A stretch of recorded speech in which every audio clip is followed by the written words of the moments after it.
नमस्ते मेरे प्यारे विद्यार्थियों। पिछले क्लास में हमने आदिकाल का नामकरण, उसका साहित्य, उसका काल विभाजन देखा। अलग अलग विद्वानों ने आदिकाल को कौन से नाम से नामकरण उसका किया है, ये हमने देखा। और जो काल विभाजन है, आचार्य रामचंद्र शुक्ल का जो है आदिकाल का जो कार्यकाल जो है ये है ईस्वी सन और संवत में। मैंने पिछले क्लास में ये फ़र्क भी आपको बताया। ईस्वी सन और संवत में जो फ़र्क है ये 57 साल से फ़र्क है, जो 57 साल से ये आगे बढ़ता है। इससे ये ईस्वी सन से आगे बढ़ता है संवत।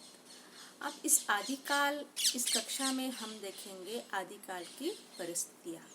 अब आदिकाल की परिस्थितियाँ हम बोलते हैं कि साहित्य का निर्माण कैसे होता है, साहित्य कैसे निर्मित होता है।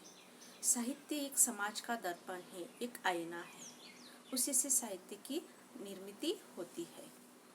इसी प्रकार हम देखेंगे कि आदिकाल जो है इसकी परिस्थितियाँ। अब परिस्थितियाँ कौन कौन सी है?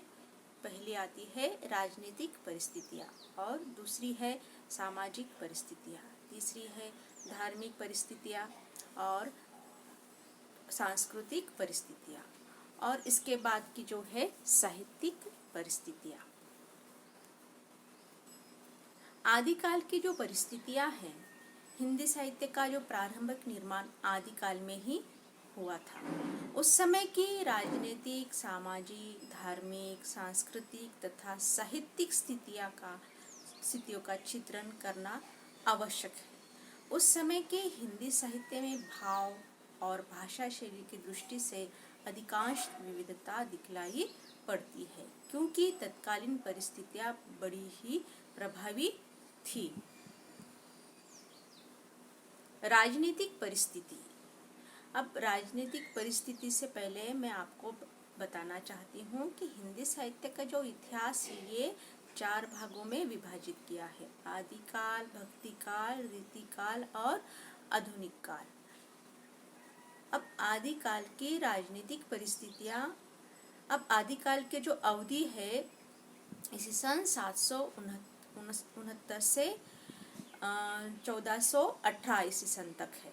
इस काल की राजनीतिक स्थिति हर्षवर्धन जो राजा है, वर्धन साम्राज्य के पतन से आरंभ होती है। अंतिम वर्धन सम्राट हर्षवर्धन के समय से ही उत्तरी भारत पर यौवन आक्रमण आरंभ हो गए थे। वर्धन ने दृढ़ता से उनका सामना किया, पर आक्रमणों की उस आंधी की वह रोक न सका। कौन? राजा हर्षवर्धन। उसकी समस्त शक्ति उस प्रतिरोध में ही समाप्त हो गई। किसकी? राजा हर्षवर्धन की। हर्षवर्धन की मृत्यु ने भारत की संगठित सत्ता के खंड खंड हो जाने की सूचना दी तथा वे राजपूत राज्य सामने आए।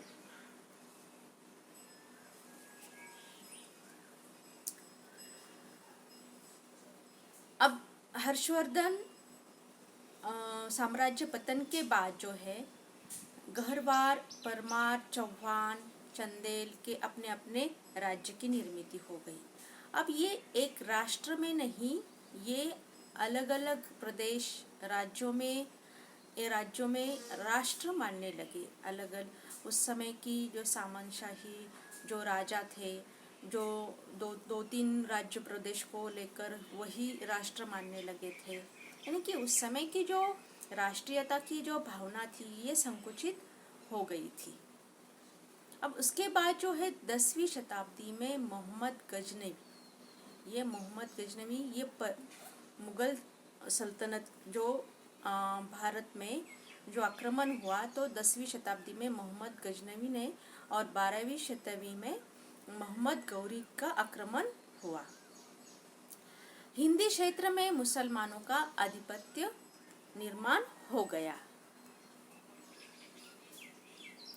8वीं शताब्दी से 15वीं शताब्दी ईस्वी तक के भारतीय इतिहास का राजनीतिक परिस्थिति हिंदू सत्ता के धीरे धीरे क्षय होने तथा इस्लाम सत्ता के धीरे धीरे उदय होने की करुण कहानी है।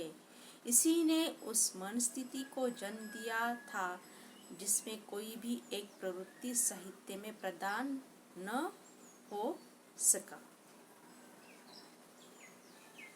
यौवन शक्तियों के आक्रमण का प्रभाव मुख्यतः पश्चिम एवं मध्य प्रदेश पर ही पड़ा था। यौवन शक्ति जो है, ऊपर की आक्रमण जो है, इसका प्रभाव कहाँ पर पड़ा था? पश्चिम एवं मध्य प्रदेश पर ही पड़ा था। इन्हीं क्षेत्र की जनता युद्धों तथा अत्याचारों से विशेषतः आक्रांत हुई थी। यह क्षेत्र था जहाँ हिंदी भाषा का विकास हो रहा था। कौन सा क्षेत्र? पश्चिमी और मध्य प्रदेश। अतः इस काल का समस्त साहित्य आक्रमण और युद्धों के प्रभाव की मनस्थितियों का प्रतिफलन है। कौन से क्षेत्र का? पश्चिम क्षेत्र का और मध्य प्रदेश के साहित्य की अगर हम देखेंगे तो साहित्य किसे कहते हैं? समाज का दर्पण ही साहित्य होता है। जिस प्रकार जिस हाल में समाज जीता है, साहित्य में उसी का चित्रण होता है। तो इस प्रकार उस समय की परिस्थिति, उस समय के हाल, यही चित्रण इस समय हो गया था। अब आदिकाल की जो परिस्थितियां है, ये सामाजिक परिस्थिति जो है, इसके बारे में हम चर्चा करेंगे। अब सामाजिक परिस्थिति कैसी थी आदिकाल की? राजनीतिक तथा धार्मिक परिस्थितियों का देश की सामाजिक परिस्थिति पर भी बहुत गहरा प्रभाव पड़ा था। जनता शासन तथा धर्म दोनों ओर से निराश्रित होती जा रही थी। कौन से समय में? आदिकाल के समय में शासन, धर्म, ये दोनों निराश्रित हो रही थी। और जनता, खास तौर पे जनता, यहाँ पर जो है अपने परकीय आक्रमण राजाओं से अन्याय अत्याचार होता ही था। ये स्थानिक जो राजा थे वो भी जनता पर अन्याय अत्याचार करते थे। इस प्रकार जो है सभी जगह से अगर हम देखेंगे तो ये जनता निराश्रित दिखाई देती है। युद्ध के समय उससे बुरी तरह से पिसा जाता था। अब ये भयभीत और आतंकित वातावरण इस समय की परिस्थिति में हमें दिखाई देता है। वह ईश्वरी की ओर दौड़ती थी तो उसे सर्वत्र भ्रम और असहायता की स्थिति मिलती थी। हम कहते हैं कि समाज में अगर जनता भयभीत, आतंकित हो जाती है, निराश्रित हो जाती है, उसे कोई सहारा देने के लिए नहीं होता, तो उस समय ये जनता, ये भोली भाली जनता किस तरफ बढ़ती है? जो भ्रम है, ये अंधश्रद्धा है, इस तरफ वो बढ़ती है और इसी में अपना सुख ढूंढने का वो प्रयास करती है। सामाजिक परिस्थिति में अगर हम देखेंगे आदिकाल में, तो नारी जो है ये भोग्य मात्र रह गई थी, भोग विलास का एक पात्र बन गई थी। या इस समय जो है राजा सामन जो है, बहुविवाह प्रथा जो इस समय रही थी, यानी कि एक राजा बहुत सारे नारियों के साथ विवाह करता था, यानी कि जो नारी की जो अवस्था थी वो बहुत ही दयनीय थी, यानी कि खाली भोग विलास का ही वो पात्र बन गई थी। वह क्रय विक्रय एवं अपहरण की वस्तु बनती जा रही थी। कौन? नारी। सामान्य जन के लिए शिक्षा के लिए कोई व्यवस्था नहीं थी। सामान्य जनता जो थी उनको शिक्षा ग्रहण करने के लिए कोई व्यवस्था नहीं थी।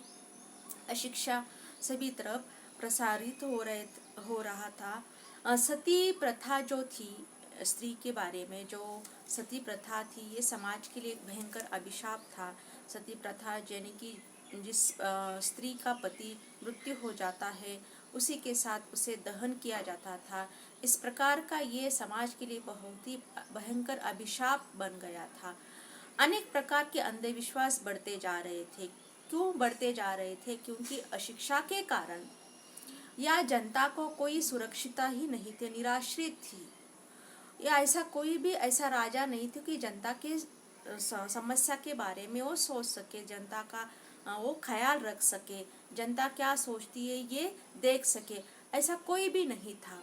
तो ऐसे समय में ये जनता जो अंधविश्वास की ये और बढ़ती जा रही थी। समाज एक खोखला बनता जा रहा था, जीवन यापन के साधन दुर्लभ होते जा रहे थे तथा निर्धनता सदा घेरे रहती थी। निर्धनता क्यों घेरे रहती थी कि हमेशा युद्ध करना, आतंकित वातावरण रहना। ऐसे परिस्थिति में भोली भाली जनता जो है ये आतंकित वातावरण में अपना जीवन यापन कर रही थी और ये निर्धन के घेरे में घिरी थी।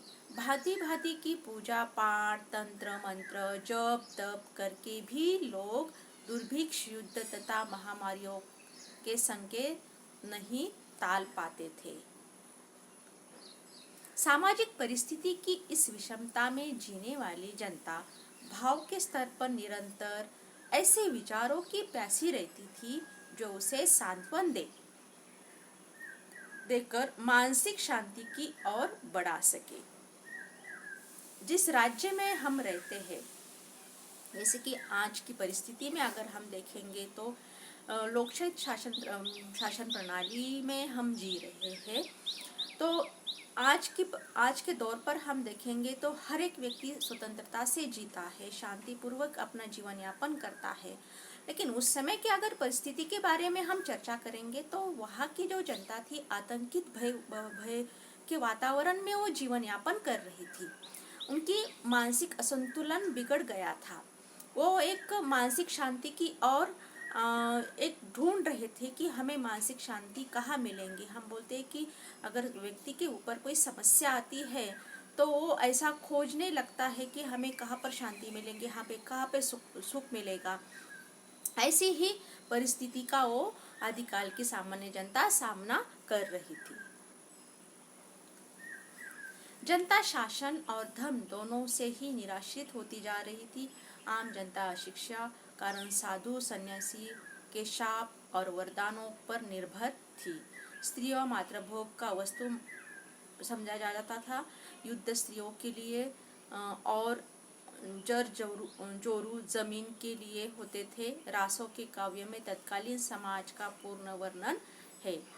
अब उस समय के जो युद्ध हुए तो उसके कारण अगर हम देखेंगे तो ये स्त्री के कारण उस समय युद्ध हुए थे। जैसे कि हम एक उदाहरण पद्मावती का एक उदाहरण ले सकते हैं कि रतन सेन को जो युद्ध करना पड़ा तो रानी पद्मावती की लाज बचाने के लिए उसे युद्ध करना पड़ा। तो ये जो युद्ध के कारण होते थे ये स्त्रियों के कारण होते थे, जमीन के कारण होते थे, बंटवारों के कारण होते थे। रासो काव्य में तत्कालीन समाज का पूर्ण वर्णन है।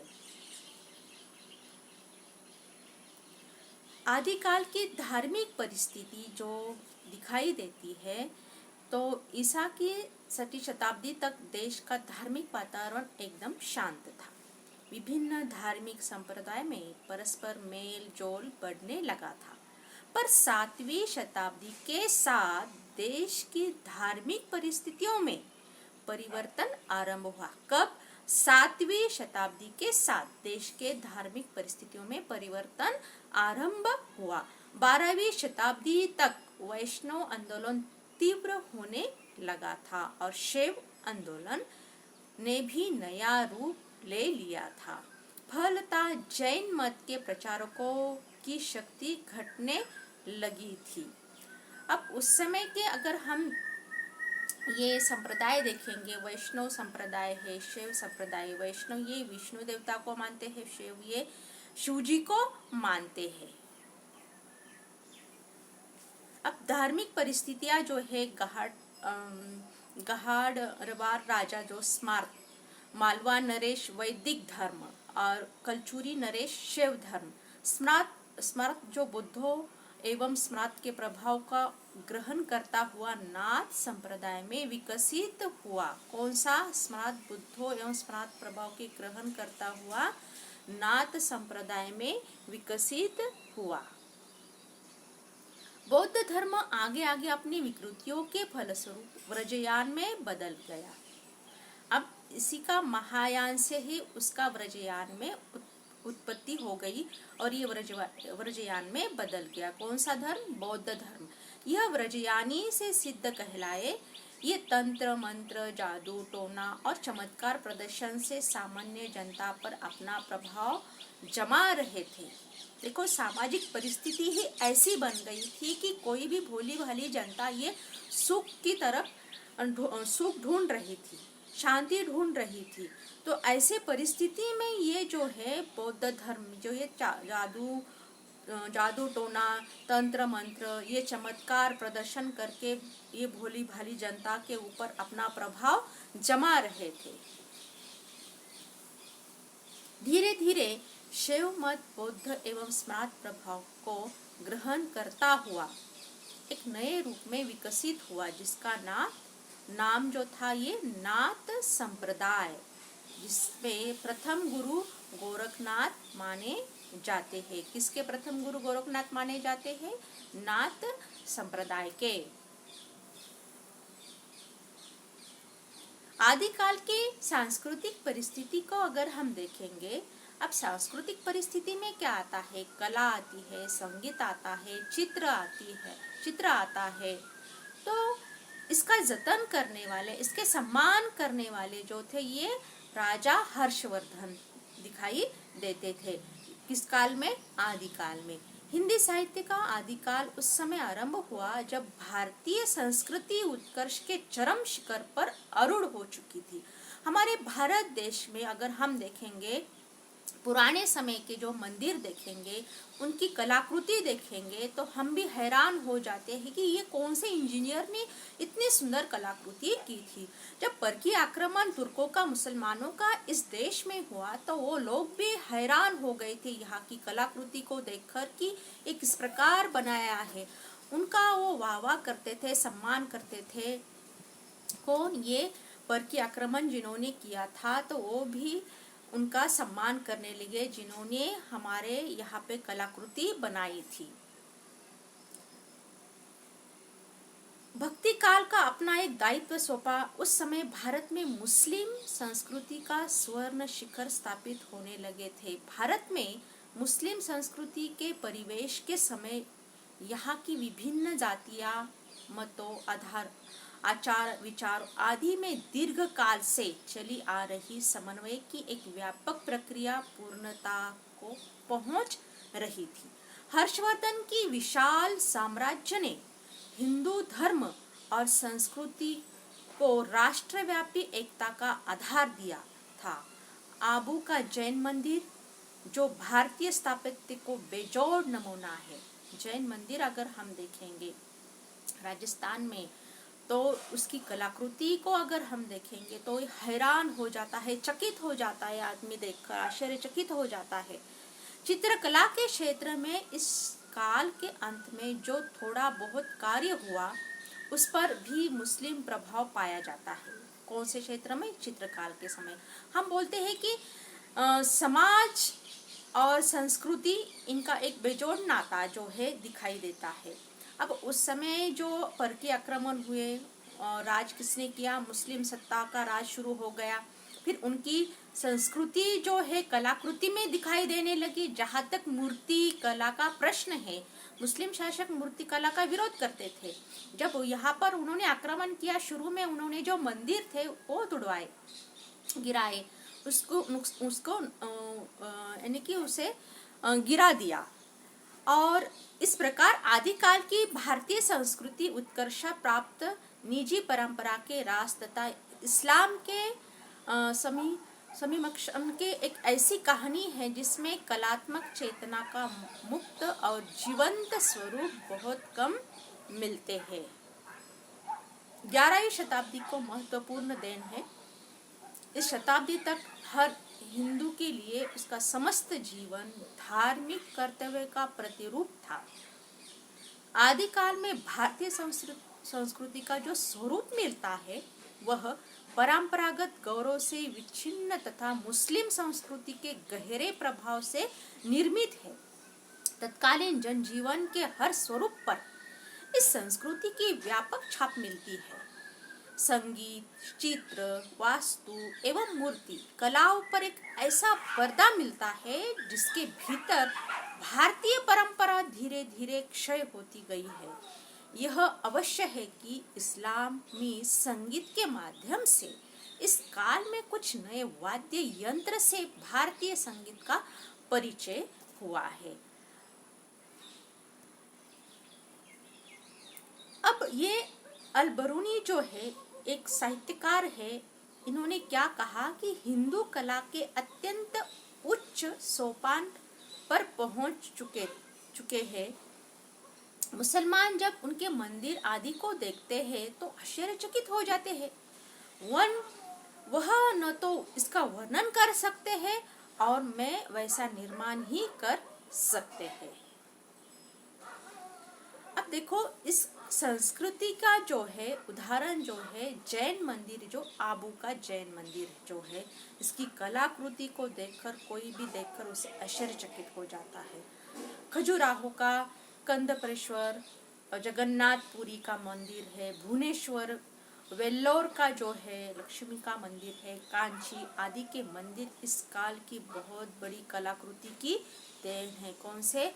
आदिकाल के कलाकृति की देन है, जो आज भी अगर हम गए तो वहाँ पे दिखाई देती है। उस समय की जो कलाकृति जो है आज भी इतिहासकारों ने जतन करके रखी है।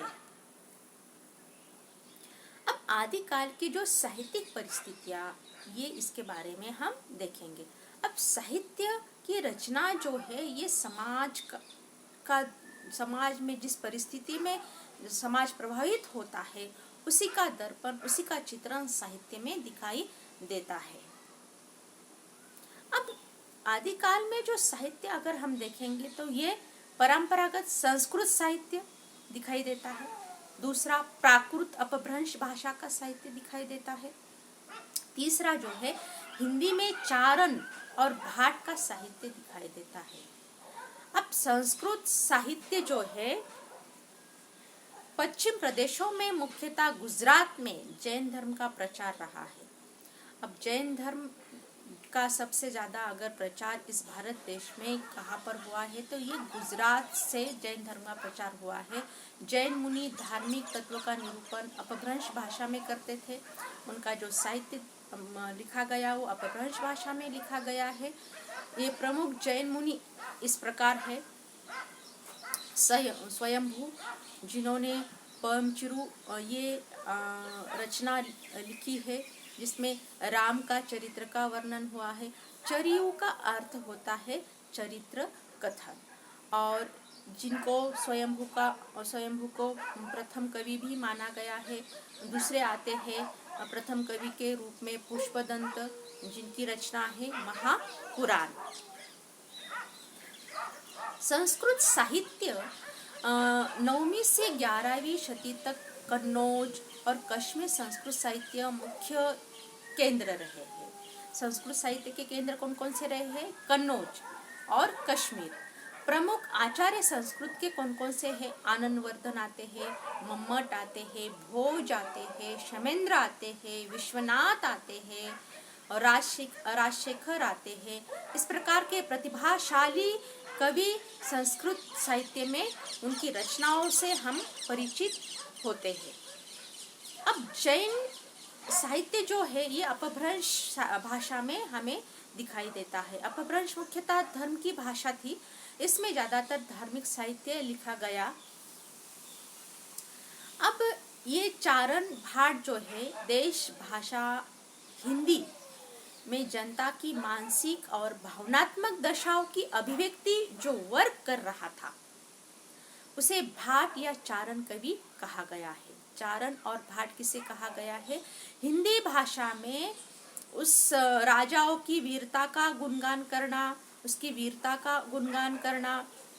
इस प्रकार हिंदी भाषा में जो गाकर करते थे उसे कौन से कवि कहते थे? भाट कवि या चारण कहा जाता था। आचार्य शुक्ल ने लिखा है उस समय तो जो भाट या चारण किसी राजा के पराक्रम, विजय, शत्रु कन्या हरण या युक्तिपूर्ण आलाप करता या हरण क्षेत्र में जाकर वीरों के हृदय में उत्साह की उमंगे भरा करता था, वही सम्मान पाता था। कौन? भाट या उसे भाट कहते थे या उसे चारण कवि भी कहा जाता था। जो राजाओं के साथ युद्ध के भूमि में जाकर उस राजा का उत्साह बढ़ाने के लिए वो गीत गाते थे, तो वही राजाश्रित में रहकर उस राजकवि के रूप में वो सम्मान पाते थे।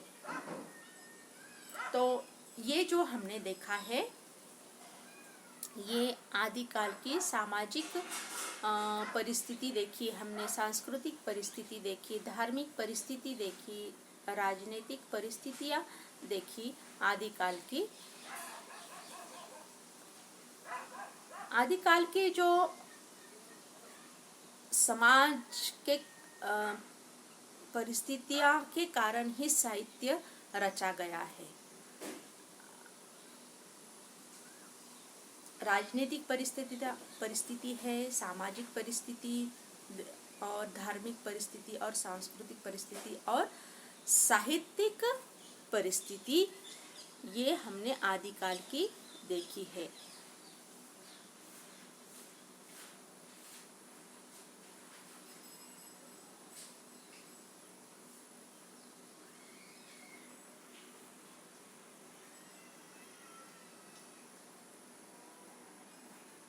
सांस्कृतिक परिस्थिति में जो कला, संगीत, इसका जन्म और इसका जतन भी आज भी इतिहासकारों ने किया, आज भी हमें दिखाई देता है।